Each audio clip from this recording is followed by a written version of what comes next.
من ذا الذي ما ساقط ومن له الحسنى فقد محمد الهادي الذي عليه جبريل هبط محمد بشر لا كالبشر بل هو كالياقوت بين الحجر محمد بشر لا كالبشر بل هو كالياقوت بين الحجر محمد بشر لا كالبشر بل هو كالياقوت بين الحجر اللهم صل وسلم على سيدنا محمد بارك الحمد لله رب العالمين والصلاة والسلام على سيدنا محمد وعلى آله حق قدره ومقداره العظيم ورضي الله تعالى عن أصحاب رسول الله صلى الله عليه وسلم يا همة الشيخ اغفر لنا بهذا المحضر وتعاطفي نظرة تعطي لنا بالزفر سبحان ربك رب العزة عما يصفون وسلام على المرسلين والحمد لله رب العالمين. Grâce à Allah subhanahu wa ta'ala, nous sommes sous le prophète, à savoir le prophète Mohammed sallallahu alayhi wa sallam. Nous sommes toujours au niveau de la première lettre que nous allons commencer. La dernière fois, nous avons fait le commentaire en bambara. Et donc on m'a demandé de revenir là-dessus en français, afin que les francophones et les francisants puissent en bénéficier. Alors, c'est une lettre qui, si elle est bien comprise, automatiquement, la voie devient plus lumineuse pour les disciples. Il s'agit du parallèle entre l'envie de vouloir se faire connaître et adopter et accepter le vouloir de Dieu. Il s'agit aussi de pouvoir cacher certaines inspirations que Dieu vous donne, qui ne sont propres qu'à vous seulement. Il s'agit aussi d'être discipliné, parce que quand on entend la voix qui mène à Allah subhanahu wa ta'ala, si nous sommes sincères, que la première chose et la chose essentielle, il faut pouvoir tenir le cap, c'est-à-dire assurer la sincérité au début, au milieu et à la fin. Voilà pourquoi l'homme doit toujours prier Allah subhanahu wa ta'ala de lui préserver sa sincérité. Parce qu'il y a beaucoup de personnes qui commencent avec la sincérité, peut-être, mais comme ce n'était pas profond en eux, il arrive à un moment, quelque chose d'autre vient rentrer. Parce que le Satan, il est toujours en notre quête. Pour une petite chose qui ne vaut rien du tout, on trouvera sa sincérité affectée, sa loyauté affectée, sa fidélité affectée. Alors que le moteur qui t'aide à emprunter le chemin correctement, c'est la sincérité.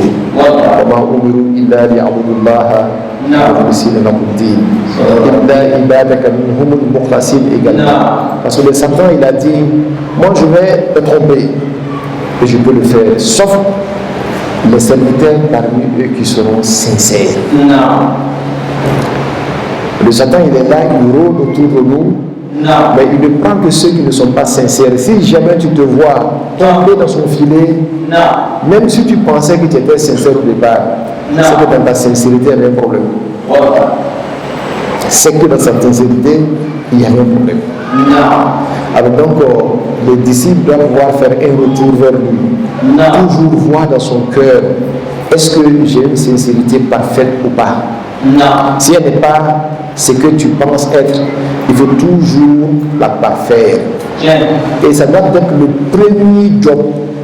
Chaque matin quand tu te lèves, entre moi et Dieu, est-ce que je suis sincère? Entre moi et ceux qui m'ont montré la voie de Dieu, est-ce que je suis sincère vis-à-vis d'eux? Sincère, les gens aiment les êtres sincères.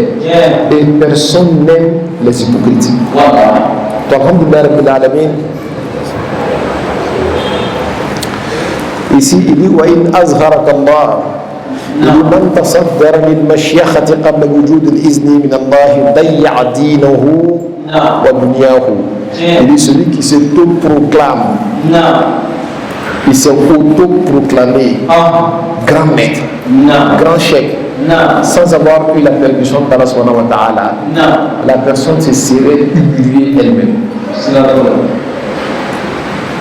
C'est comme ce jeune homme au Sénégal qui a hérité son père chèque alors que lui n'est pas chèque. Comment cela s'est passé? Il allait s'asseoir à la place de son chèque alors que lui n'est pas chèque. Quand on lui pose des questions qu'il ne comprend pas, il commence à raconter des histoires. Et finalement, les gens ont compris qu'il ne savait rien. Ça a été une honte et une véritable honte pour lui. Pour éviter ce genre de trucs-là, ce que tu prétends les suivre là, il faut les suivre dans toutes leurs actions. Ce sont des oulémas à apprendre. Et ce sont des histoires que non, je vais m'asseoir là, la science va fendre ma tête et elle va s'installer là-bas. Tout le monde a appris, même ton chef Ibrahim Niass. Pourtant, les caramates de la Ouya sont là. Mais Dieu veut apprendre aux gens d'apprendre. Et malheureusement, ce que nous voyons en Côte d'Ivoire ici, quand les gens n'ont pas appris beaucoup, ils commencent à dénigrer le savoir. Ils commencent à dénigrer le savoir. Le savoir est tellement important que Dieu dit au prophète sallallahu alayhi wa sallam, Dieu augmente mon savoir. Il n'a pas dit augmente ma royauté. Il n'a même pas dit augmente ma prophétie. Augmente mon savoir. Pour démontrer notre foi l'importance du savoir. Tu veux suivre les grands chefs. Tu veux être leur digne héritier. Aujourd'hui là, le savoir est à portée des mains. Internet est là. Tu peux même apprendre sans aller à l'école.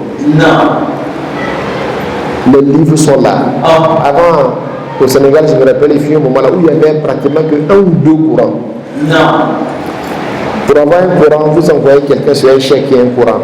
Il s'assied là-bas pour écrire tout le courant. Mais aujourd'hui, là, c'est quoi?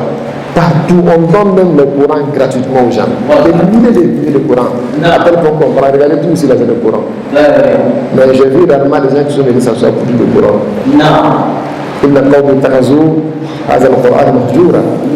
Et le courant va se plaindre le jour de la résurrection. Il dit que, mon peuple là, ils m'ont abandonné. Ils m'ont pris pour orner les maisons. Ils ne me lisent pas.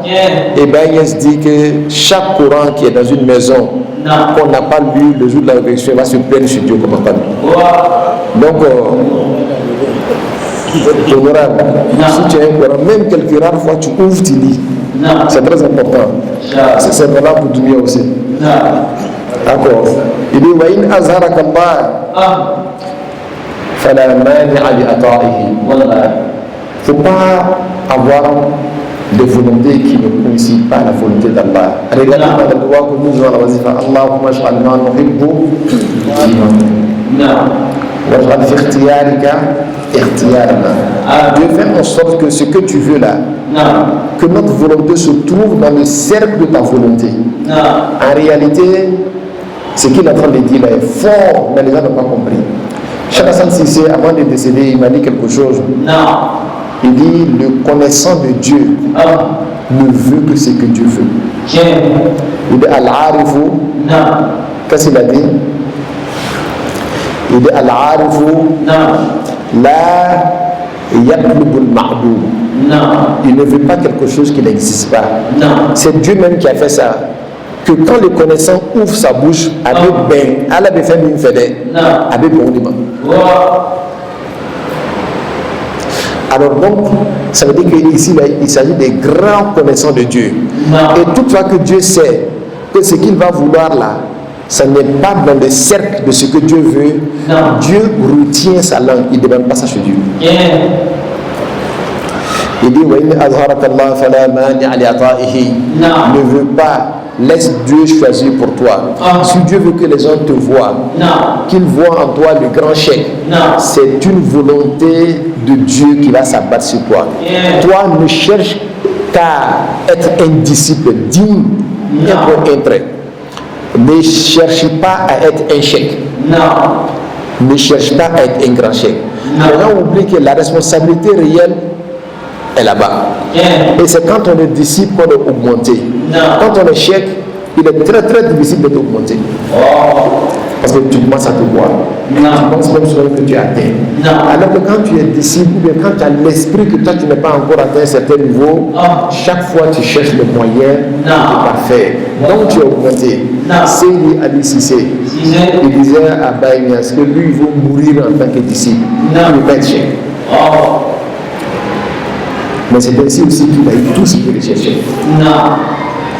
De tous les khalifs de Cheikh Ibrahim Niass, il n'y a pas eu un seul khalif comme lui. Lui qui voulait être disciple durant toute sa vie. J'ai vu des écrits de Seydi Ali Cissé, mais tu auras l'impression même que ce qu'il dit est plus fort que ce que Baye Niass a dit. Mais il a tout caché. Tel que le Waridat venait chez Cheikh Ibrahim Niass là. C'est comme ça que le Waridat descendait sur lui. Mais il n'a jamais voulu que Baye Niass est là, qu'on le sache. On l'oblige à prendre la plume et écrire. Il écrit, il garde. Quand il a décidé de son enfant faire sortir ce qu'il a dit, c'est gros, c'est fort et c'est puissant. Mais il a su observer la discipline. Et quand Baye Niass a réuni ses disciples, il les a dit, je vous libère aujourd'hui. Chacun n'a qu'à aller chercher un endroit où il va s'asseoir, lui et ses disciples. Tout le monde est parti. Cheikh Abouakar Moussanna, il est parti à Kerma Djabal. Cheikh Faye, il est parti en Gambie. Cheikh Ibrafal, il est parti dans son coin. Et tous les grands qui étaient autour de Baye Niass, et tous sont partis. Ils ont dit quoi? Il dit non, allez-y. C'est comme ça que Chamatian aussi a fait. Il dit que celui qui va atteindre la Fathou, alors si la personne ne se loigne pas de moi, que cette personne-là peut être foudroyée. Le lendemain, les disciples ont demandé, mais foudroyé par quoi? Il dit, Wallahi,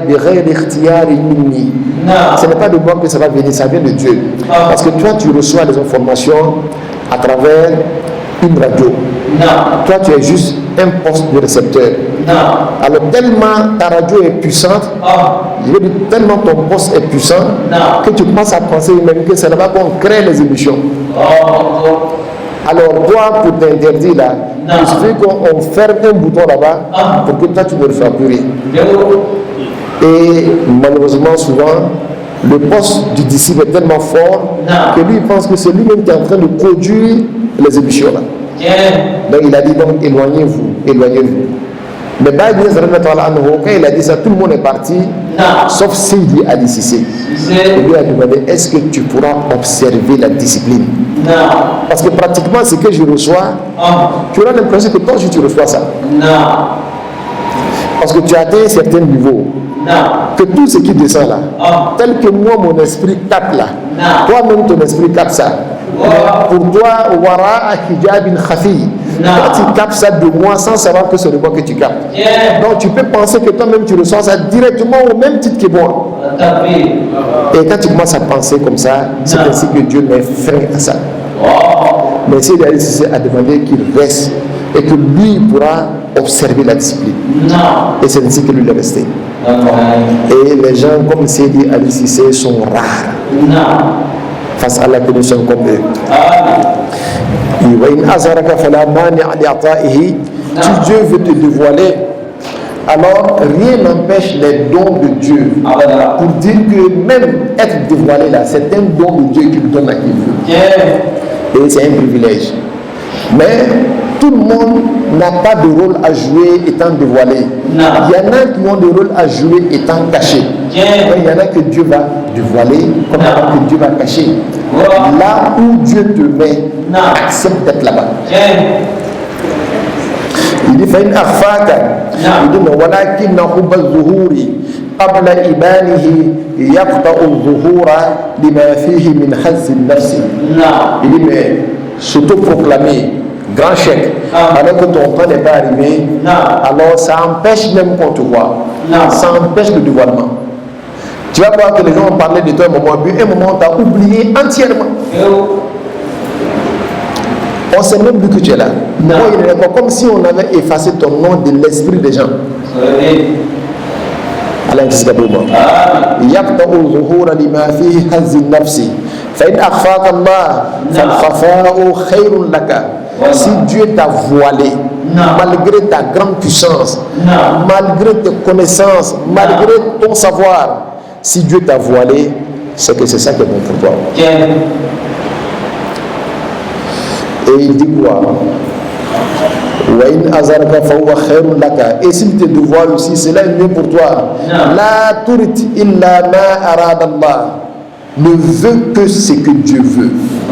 Et c'est ça qui est difficile. Ne veut que ce que Dieu veut. Ne veut que ce que Dieu veut. Cela suppose que tu connais vraiment Dieu. Et il va l'expliquer en bas.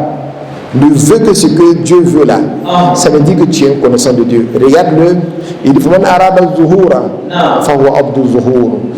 qui veut paraître, il est le serviteur de cette volonté de vouloir paraître. Et celui qui veut être voilé aussi, il est le serviteur de cette volonté là. Donc tu n'as pas de choix. Ce n'est pas être voilé ou être caché qui est le plus important, mais c'est accepter d'être où Dieu t'a mis. Il dit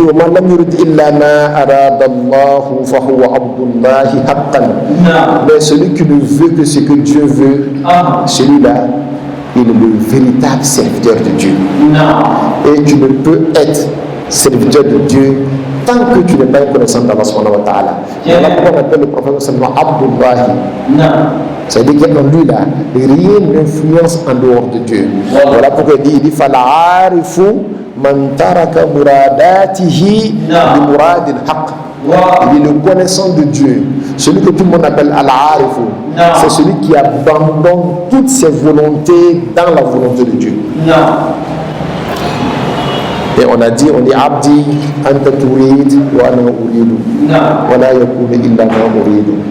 Fa in sallamtani fi ma uridu, kafaytuka ma turidu. Wa in lam tusallimni fi ma uridu, ata'abtuka fi ma turidu wa la yakunu illa ma uridu. Tu veux, mon Dieu, je veux. Ce qui est sûr, c'est moi, ma volonté qui va se manifester. Si tu abandonnes ta volonté dans ma volonté te suffira ta volonté. Mais si tu refuses de t'abandonner dans mes mains, sache que ce que tu voudras ne se fera pas. Et finalement, ce que je veux, c'est ça qui va se manifester. Donc que Dieu nous donne la bonne compréhension. Subhana rabbika rabbil izzati amma yasifun wa salamun alal mursalin walhamdulillahi rabbil alamin.